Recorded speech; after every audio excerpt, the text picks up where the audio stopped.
네, 귀한 아침 주셨습니다. 할렐루야 샬롬 인사하십니다. 할렐루야 샬롬 샬롬 샬롬 샬롬 샬롬. 하나님 사랑합니다. 여러분 주 안에서 사랑합니다. 오늘 15장이죠. 역대상 15장 전장을 보니 이제 다시 또 언약궤를 오베데돔의 집에서 다윗성으로 다윗이 다시 시도를 합니다. 전에는 이제 깨달았어요. 13절에 보니 너희가 매지 아니하였으므로, 그렇죠. 블레셋의 그냥 그 전통대로 새 수레에다가 모셨어요. 우사가 언약궤에다가 흔들리니까 손을 얹었다 그만 그 자리에서 찢겨서 죽어서 너무 많이 놀래고 다윗은 너무 많이 실망하고 또 상처도 받았을 것 같아요. 그런데도 불구하고 하나님께서는 또 전쟁에 승리하게 해주시는, 그게 역사상으로 보면 그 전에 일어났던 일이다. 1차 포로 교환 말씀도 있기는 하지만 어찌됐든 간에 이 장의 내용으로 봐서는 14장에서 그렇게 오죠. 2번이나 블레셋을 이길 수 있게 그 손을 하나님께서 항상 함께 하셔서 그렇게 하죠. 골짜기를 침범했을 때도 또 그랬더니 뽕나무 숲을 맞은편에서 그들을 어떻게 하라는 것까지 다 그 걸음걸음을 하나님께서 인도하셨습니다. 이제 그 이후에 다시 용기를 내서 다윗성으로 내어가는데, 이제는 하나님의 그 방법대로, 모세가 말씀해준 그 방법대로 꿰어서 누가 고핫이 레위 자손의 그 자손들, 고핫 자손들이 그대로 어깨에다 메고 그렇게 가는, 꿰서 매는 그런 규례대로. 그리고 보면서 저는 옛날 저 어렸을 때 상여가 나갈 때, 돌아가면 상여 나갈 때 이렇게 어깨에다 매요. 그게 연상이 되더라고요. 이렇게 크게 해가지고 뇌우퉁에서 사람들이 매죠. 그리고는 이제 17절에 보니까 레위 자손이 요엘의 아들 헤만과 그 행조 중 베레야의 아들 아삽과 그 동종 무라리 자손 중에 구사의 아들 에단을 세우고, 이 아삽은 우리 시편에도 많이 나오죠. 아주 궁중에서 굉장히 지금으로 보면 아주 음악가들이에요. 아주 연주도 잘하고 하는 이제 그 음악을 이렇게 앞세우고, 그렇게 누가 또 이렇게 춤을 췄어요? 다윗이 그냥 춤을 추고 제사를 드리고 한 발 뗄 때마다 그렇게 하더라고요. 그렇게 했더니 나중에 다윗성 들어올 때 창문으로 누가 봐요? 미갈이 보죠? 그래 결국은 미갈이 비웃는 바람에 평생 손을 보지 못하는 그런 자녀를 갖지 못하는 그런 벌을 하나님께 받는 그런 내용이 나와 있는데, 이 말씀 전장에서 봤을 때는 우리가 말씀에 순종하고 하나님을 경외해야 된다. 말씀의 순종은 모세가 얘기했을 때 그 말씀을 잘 우리가 경청해서 우리가 보기에 아름다운 방법이 아니라 하나님이 기뻐하시는 방법대로 우리는 세상을 살아가야 된다. 중요한 건 하나님께 응답을 구하고 하나님께 아뢰는, 먼저 아뢰고 그리고 어떤 일을 하든 진행해야 된다는 것을 이 말씀을 통해서 우리가 묵상할 내용입니다. 말씀을 깨달을 때마다 그 말씀에 우리는 순종해야 된다.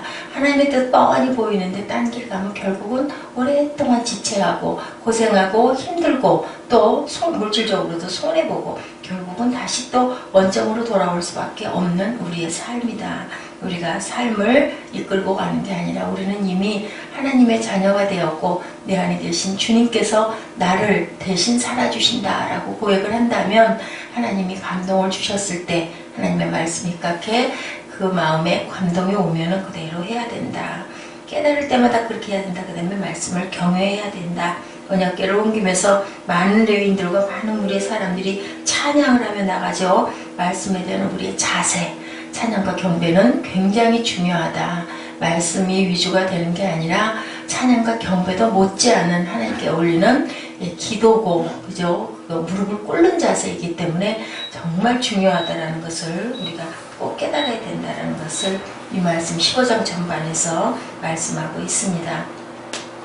미갈이 그것을 보고 비웃었던 건 뭐예요? 사람의 모습만 본 거죠. 누구 앞에서 지금 다윗은 춤을 춰요? 언약궤의 상징이 하나님을 모시고 가는 것의 상징이기 때문에 하나님 앞에서 우리 자녀인데 춤 아니야 무엇을 못 추겠습니까? 근데 그것을 사람을 비웃었던 것은 하나님을 전혀 모르고 들리지도 보이지도 그죠? 않다라는 거고, 그리고 그 하나님을 경외하는 그 모습을 비웃은 것은 곧 하나님을 비웃었다라는 것이 되기 때문에 크게 벌을 받는 그런 내용. 미갈 곁에 가지를 않았다라는 얘기. 그래서 결국은 자녀를 보지 못했다. 하나님께서 우리를 지으신 이유가 있는데, 목적이 있는데 그것을 우리는 꼭 깨닫고 나아가야 된다. 창세기 1장 1절, 27절, 28절 우리 보고 한번 합독하십니다. 창세기 1장 1절입니다. 시작. 태초에 하나님이 천지를 창조하시느니라. 27절. 하나님이 자기 형상 곧 하나님의 형상대로 사람을 창조하시되 남자와 여자를 창조하시고. 28절. 하나님이 그들에게 복을 주시며 하나님이 그들에게 이르시되 생육하고 번성하여 땅에 충만하라. 땅을 정복하라. 바다의 물고기와 하늘의 새와 땅에 움직이는 모든 생물을 다스리라 하시니라. 우리가 너무 잘 아는 말씀입니다. 하나님의 형상, 소는 소대로 말은 말대로 개는 개대로 만들었는데 세상 만물은 다 그 모습대로 자녀가 나고 만들어졌는데 사람, 만물의 영장인 사람은 누가? 하나님의 형상대로. 하나님의 형상의 모습이 없으신데 육신이 아닌데 어떻게 하나님의 형상대로입니까? 이렇게 초신자들 물어볼 수 있죠. 하나님의 성품대로 생긴 우리의 얼굴 모습을 말씀하시는 게 아니라 우리 내부에 가지고 있는 모든 것들을 하나님의 형상대로 골고루 만드셨다라는 거죠.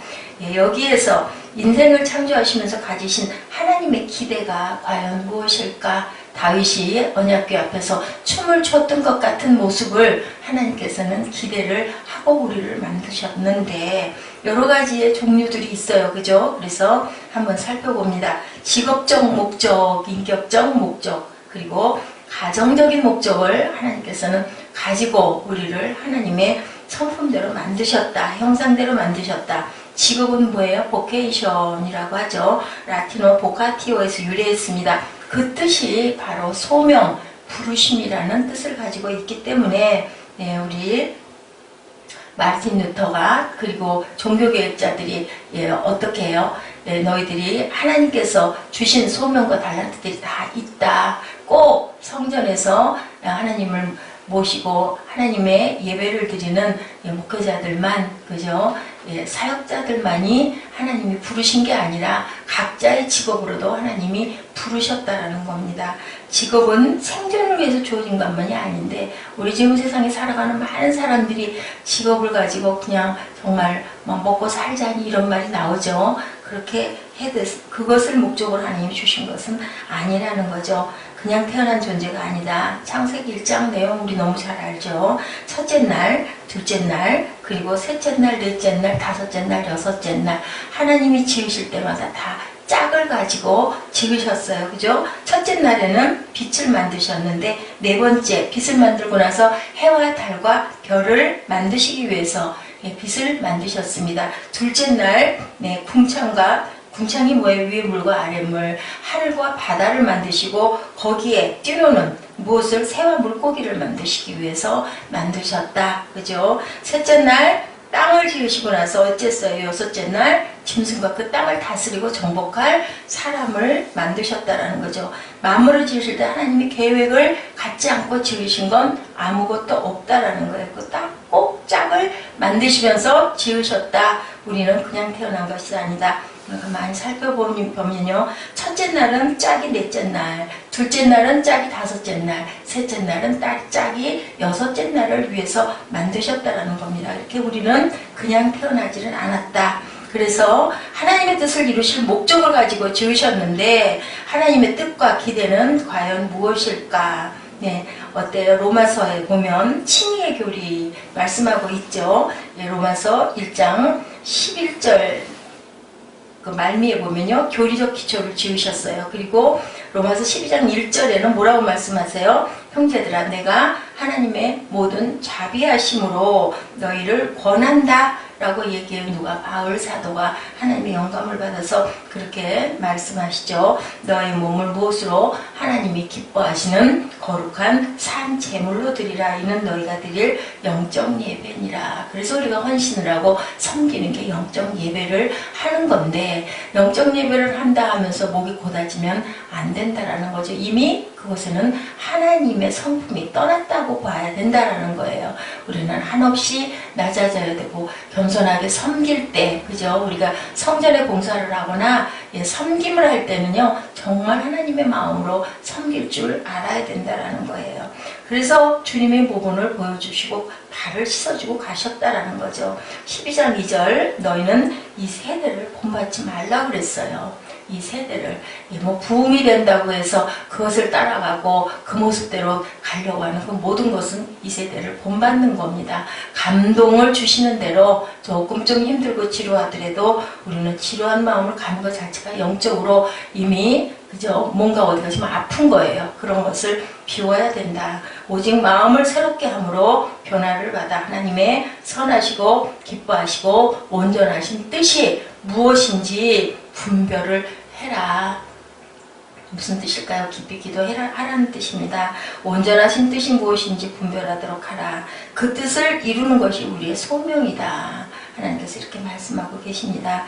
예, 주님께서 우리에게 그 뜻을 이루고 가셨죠. 기도하셨죠. 가실 때 아버지께서 하라고 주신 그 뜻을 이루고 아버지를 영화롭게 하고 가나이다 하고 요한복음에서도 17장에 기도를 우리에게 가르쳐주고 가셨습니다. 우리가 진단해야 할 일, 자녀들의 선택을, 그 직업적인 선택들을 할 때 네가 잘할 수 있는지, 네가 기쁘게 할 수 있는지 그것을 꼭 생각해봐라 라고 우리가 권면을 해야 됩니다. 그런데 지금 세상 살아가면서 쓸 것들이 어려우니까 그냥 뭐 상관없이 대학 갈 때부터 진로를 잘 잡아야 되는데 어땠어요? 인기가 있는 과목을 선택을 해서 간 것들 참 잘못한 부분들이에요. 근데 세상 살아가려면은 그죠? 좀 인기 종목으로 가야 취업을 잘하지 않겠느냐? 그는 사람의 방법이었다라는 거죠. 세상 사람들이 어떻게 보는가가 중요하지가 않고 우리가 잘할 수 있는 일, 내가 기뻐할 수 있는 일이 바로 하나님께서 내게 주신 달란트라는 것을 꼭 생각을 해야 된다.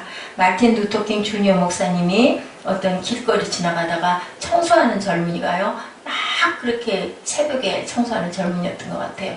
막 욕을 하면서 더럽게 아마 쓰레기에 뭐 오물에 그렇겠죠. 그것을 치우는 것을 보았습니다. 물끄러미 쳐다보다가 그 거리를 청소하는 청년에게 다가갑니다. 다가가서 이렇게 불러요. 젊은이 힘들지? 라고 부르면서 형제 한번 생각해 봤나? 하나님이 그대에게 지구의 한 모퉁이를 청소하라고 소명을 주셨다라고는 생각하지 않는가라고 이렇게 물어봤다고 해요.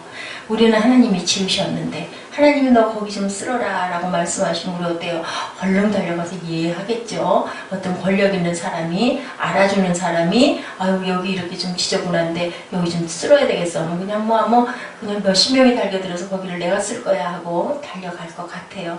우리 사역하시는 분들 보면 아주 모습이 훤히 보이죠. 담임 목사님 중대형 교회 같은데 딱 오는데 저기 저 부퉁이가 왜 저래 그러면 어떻습니까? 그냥 누가 먼저 할까 그냥 아주 먼저 뛰어가죠. 이런 부분의 것들이 있으면서도 혼자 내가 거기를 감당해서 쓸어야 된다 할 때는 우리는 불평을 하고 불만을 하고 심지어는 욕을 한다. 그래서 우리가 정말로 아무것도 없어도 아우 나는 부유합니다. 부자입니다.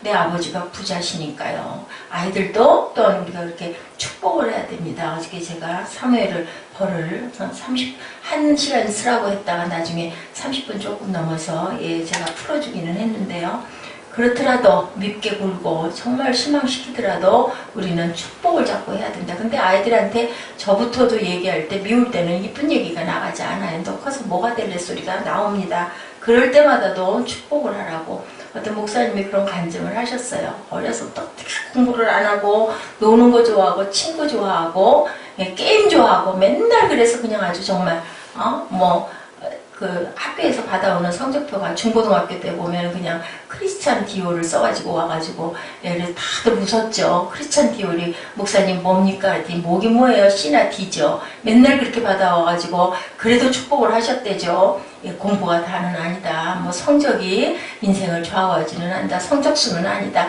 하면서 그래 넌 그래도 좋은 점 너무너무 많이 타고났지. 친구도 많이 잘 사귀지. 그리고 또 훌륭한 영모에 너 또 운동을 얼마나 잘하니 하고 자꾸 칭찬을 했다고 합니다. 아빠가 축복해줄게. 그리고 축복을 하면은 아멘 할렐루야 맨날 하는데 또 대학을 어떻게 비실비실 돼서 대학을 어떻게 들어갔는데 거기서도 역시 3학년이 돼도 4학년이 돼도 성적은 항상 크리스찬 디올이어서 너 어떻게 할래? 뭐가 되고 싶니? 그랬더니 변호사가 되고 싶습니다. 변호사. 근데 이 성적 가지고 그 준비할 수 있겠니? 그랬더니 아유 아버지 제가 그게 지금 고민이에요. 그랬다죠.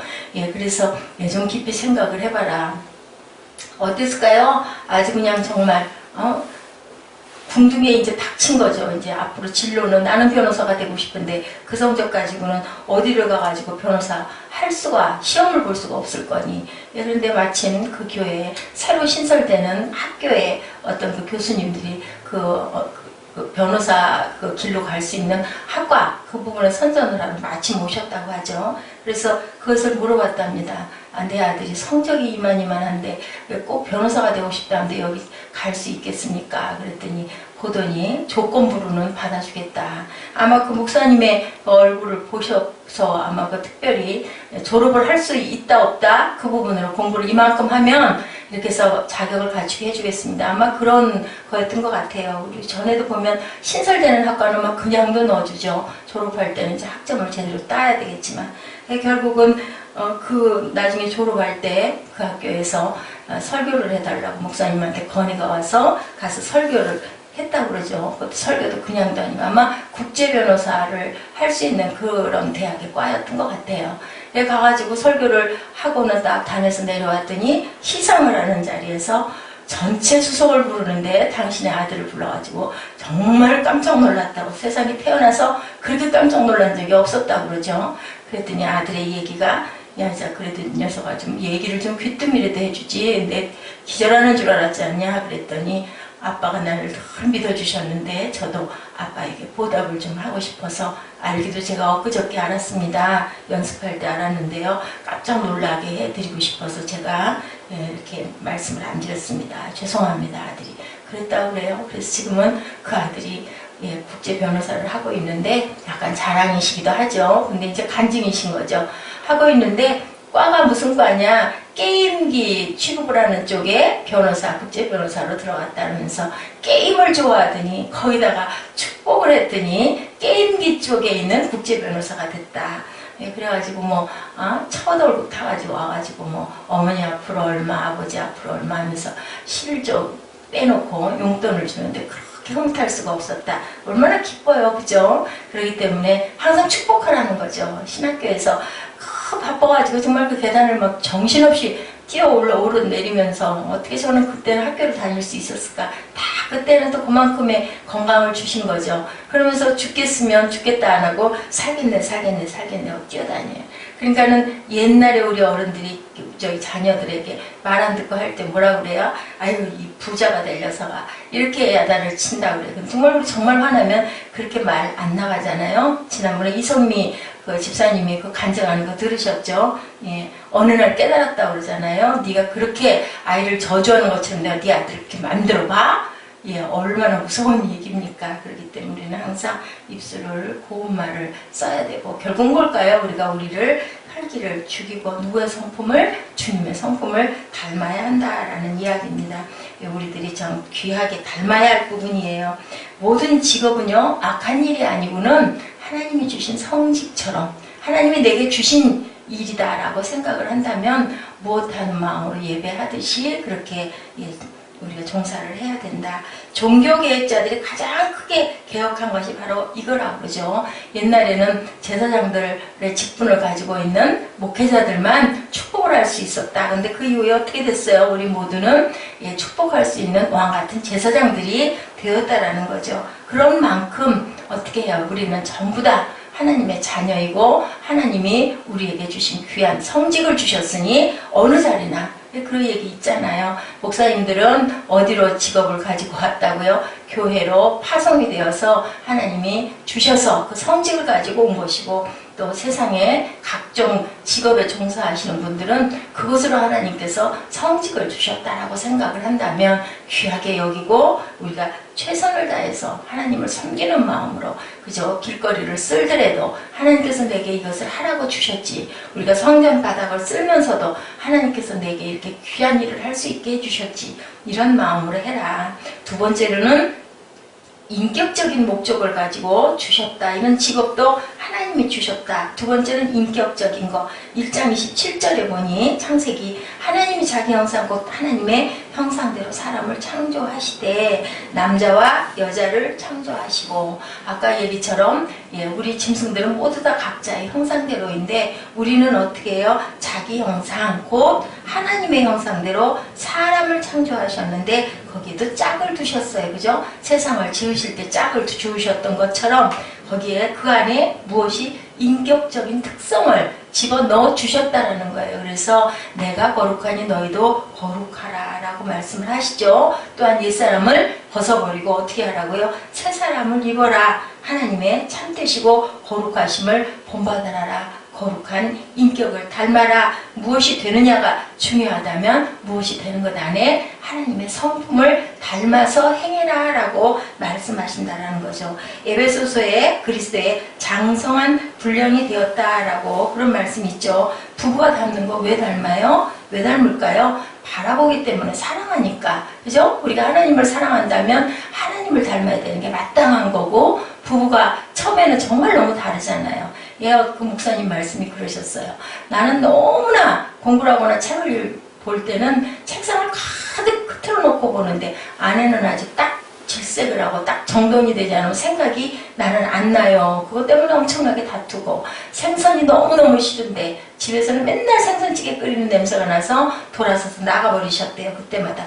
그런데 세월이 흐르다 보니까 어느 사이에 본인은 생선을 조금 좋아하고 아내는 남편이 싫어하니까 좀 덜 끓이고 그러면서 아주 절묘한 조화를 이루었다. 너무 어지르는 걸 싫어하다 보니까 조금씩 줄이고 아내는 또 적당히 흩어놓는 그런 삶이 결국은 닮아가는 삶. 왜 그럴까요? 마주 바라보고 있으니까. 그죠? 보는 모습에 영향을 엄청나게 받아서 부부는 닮아갈 수가 있다. 보다 보면은 나중에 연세 드셔가지고 두 분이 이렇게 앉아 계신 거 보면 어때요? 많이 닮아 보이지 않아요? 얼굴 모습까지, 표정까지, 웃음까지, 걸음걸이까지. 왜냐하면 함께 먹고 함께 자고 함께 동고동락하니까 얼굴 표정까지 담는 거죠. 웃음도 담는 거죠. 맞아요. 그게 아주 금실이 좋은 부부 보면 정말 닮아 있어요. 그래서 또 만나서 결혼했을 때도 오누이 같다라는 얘기들을 많이 하죠. 그러면은 결국은 아주 그렇게 사이가 좋은 사람들은 만나서 결혼할 때부터도 이렇게 닮는 사람들도 있다라고 우리 옛 어른들이 그렇게 말씀을 합니다. 이렇게 하나님의 자녀이니까 뭐 콩 심을 때 콩 나지 않습니까? 우리는 아버지를 닮아야 된다. 우리가 바라보면 닮는다라는 것이죠. 그죠? 28절에 하나님이 그들에게 복을 주시며 그들에게 이르시되 생육하고 번성하여 땅이 충만하라. 땅을 정복하라. 바다의 물고기와 하늘의 새와 땅에 움직이는 모든 생물을 다스리라 라고 이렇게 말씀하셨어요. 생육하고 번성하여 땅에 충만하라. 정복하고 다스리라. 나 닮은 너희들을 내가 축복한다 뜻이에요. 다스리라고 말씀하고 계시잖아요. 근데 그 위에 보면 뭐예요? 하나님이 그들에게 복을 주셨다라고 말씀하셨어요. 그들에게 이르시되 그러면서 생육하고 번성하라. 뭘까요? 너희들 잘 복 줄 테니까 잘 거기서 번성해라, 번창해라. 우리가 하나님의 나라를 증거하고 전하는 거 왜 해요? 이 하나님의 자녀들을 많이 증인으로 삼아서 우리가 영향을 끼쳐서 세상에 있는 악의 그 사탄에서 끌어내라는 거죠. 하나님의 나라로. 그 사명을 우리가 모두 다 받지 않았습니까? 근데 뭐라 그러셨어요? 복을 주었다. God bless you. 우리가 굉장히 많이들 축복하지 않습니까? 한참 이 단어가 그냥 축복합니다가 아니라 이 말을 입에다 두고 저희는 살았어요. God bless you, God bless them 하고 얘기하죠. 내가 너희들에게 축복한다. 너희들의 밟고 사는 이 땅이 보다 축복의 땅이 되게 해라. 왜요? 무엇을 통해서 가정을 주셔서 그 가정으로 인하여 너희가 생육하고 번성해라 라고 주시면서 자녀에게 또한 축복해 주죠. 그리고 뭐라 그래요? 그냥 너희 때만이 아니라 너희 자자 손손 아랫대로 계속 퍼져나가게 해라. 그게 바로 우리가 전도하는 거예요. 자녀에게, 남편에게, 그리고 또 이제 형제 자매에게. 그러면서 내 가장 가까운 이웃에게 영향력을 끼쳐야 되는데, 그러려면 우리가 세상에서 살아갈 때 좋은 관계를 제가 주일날인가 말씀드린 것 같아요. 관계가 굉장히 중요하다는 거죠. 우리 그릇이 형성이 되는 데는 어려서부터 하나님의 뜻과 길을 알고 그 길로 달려가면서 주변에 좋은 영향을 끼치면서 내가 혼자는 절대 할 수 없는 거지 않습니까? 교회도 마찬가지고요. 그렇기 때문에 관계를 잘 형성을 해서 그 교통들을 하고 모두 다 우리는 지체들이니까 넓게는 어때요? 지구가 하나 아닐까요? 하나님 안에서 하나여야 되고 교회도 크든 작든 전부 다 하나여야 되는 거예요. 그래서 큰 교회는 작은 교회들을 좀 돌보고 그렇게 해서 일어설 수 있게 붙들어주고 그래서 그곳에 계신 그 아주 은혜 충만하고 계시던 교육자들 10년, 20년 봉사하고 나면은 그 교회를 세워주느라고 굉장히 애들을 쓰고 노력을 해서 튼튼하게 세워주는 또 거꾸로 그렇게 해서 또 은혜를 끼쳐주고 이렇게 서로 상부상조하고 교통하고 살아야 된다. 그렇게 살라고 하나님이 세상을 지으셨고 창조하셨고 창조할 때도 그냥 지으신 게 아니라 짝을 가지고 창조하셨듯이 아담을 지으시고 또한 하와를 지으시고 생육하고 번성하고 너희가 땅에 충만하라는 건 뭐예요? 충만하면 어떻게 돼요? 엄청 많아지잖아요. 충만하게 풍성하게 그 단어를 우리가 잊지 마시고 하나님께서는 우리에게 태어날 때부터 목적을 가지고 태어나셨는데 우리가 세상에 살아갈 때 일을 하고 살 때도 목적을 주셨고 어떤 그 수도원에 계시던 분이 가까스로 거길 들어가서 공부를 너무 못해가지고 시험마다 떨어지다가 그래도 좋사오니 주방이라도 섬기게 해주십시오 했다고 그러죠. 그래가지고 그 로렌스라고 그랬던가요? 그 나중에는 그 수도원의 원장이 되셨죠. 일하면서도 무릎 꿇고 항상 기도하고 그 많은 설거지에 청소에 주방 일을 맡아서 음식에 하면서도 항상 하나님께 드리는 것 같은 마음으로 했다. 결국은 모든 사람들이 그분이 설거지를 할 때도 주방에서 일을 할 때도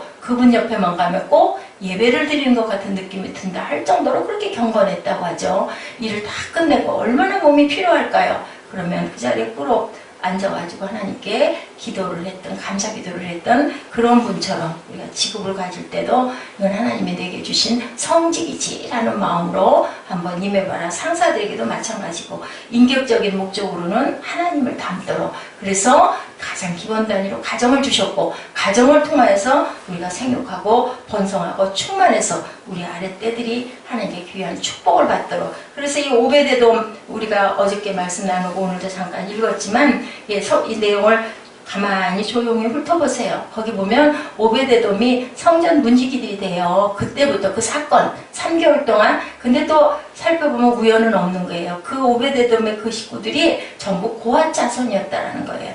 레위 지파의 고핫 자손이었기 때문에 그것을 알고 다윗이 거기에다가 하나님의 법궤를 맡겼어요. 그랬더니 축복을 받았고 그 다음에는요 계속 역사를 바라보면 그 고핫 자손 그 오베데돔의 가족들이 전부 다 성전 문지기 그러면 뭘까요?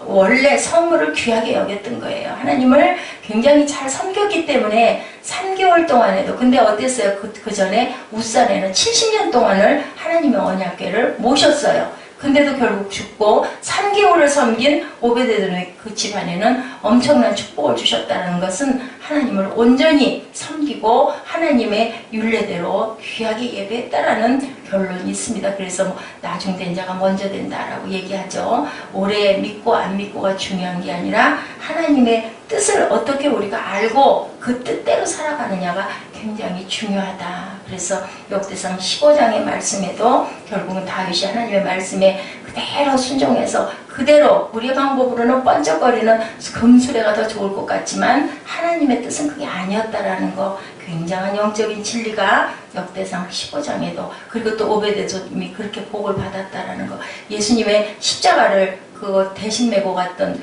그 집안 혈통 되도록 그 다음에 어떻게 됐어요? 그 왕이 나오죠 거기서. 그리고 그걸로 인해서 어떻게 됐어요? 국교가 형성이 되죠. 무엇으로? 크리스찬이 기독교가 국교가 되는 그런 아주 귀한 그러한 역사가 있었던 것처럼 하나님은 그냥 이루시는 건 없고 그냥 우리에게 뭔가 주시는 일은 없다라는 것을 우리가 정말 깊이 생각하셔야 되는 오늘 이 아침 항상 우리가 살아가면서 감사하고 귀하게 여길 때 결국은 모든 불만과 힘든 모든 것들도 하나님께 아뢰야죠. 너무너무 힘들고 상사가 힘들게 굴거나 내가 왠지 모르게 냉대를 받는 것 같을 때는 거기에 그냥 갇히지 말고 하나님께 아뢰고 내가 먼저 손 내밀고 정말 부드럽고 따뜻한 미소를 그냥 의례적인 그런 게 아니라 정말 정성과 성심을 다해서 했을 때 결국은 나중에는 그 사람들도 다 깨닫고 돌아와서 화합될 수 있다는 거. 절대로 분열은요 하나가 될 수 없는 그 분열은 그 자리가 깨어지는 거지 하나가 될 수는 절대 없어요. 어느 곳에서나 가정도 마찬가지고 단체도 마찬가지고 교회도 마찬가지입니다. 제가 그것을 뼈저리게 느끼고 있어요. 세상 속에 다 맞거든요. 사실은 어떻게 그럴 수가 있어인 거죠. 근데도 결국 내가 죽으면 내가 죽어서 내가 좀 더 참으면 그러면 오히려 그것이 더 지름길이 될 수도 있고 하나가 될 수도 있다는 것을 우리가 잊지 마시기 바랍니다. 오죽이나 부족하면 하나님께서 제게 31편 3절 말씀을 주셨겠어요. 주는 나의 반석과 산성이시니 주의 이름을 생각하셔서 나를 인도하소서 지도하소서. 하나님이 우리를 인도하시고 지도하면 그 부분에 어떠한 잘못된 것이 하나도 없지 않겠습니까? 세상 사람이 몰라주면 어떻습니까? 우리 인생 잠깐 있다 가는 거 숫자가 많고 적고 많으면 얼마나 많을 것이고 적어봐야 그죠? 두 사람만 있어도 예배는 드릴 수 있는 거기 때문에 아니면 또 혼자 예배하면 되죠. 그렇게 있다가 평강하게 우리가 가는 목적은 어딜까요? 천국을 향해서 가는 거죠. 세상도 마찬가지고 우리 마음 안에 천국을 만들고 그리고 천국을 바라보면 그것이 바로 천국이고 아버지가 아시니까 그 마음으로 오늘도 승리하는 저와 여러분 되시기를 주님의 이름으로 축복합니다. 기도하시겠습니다.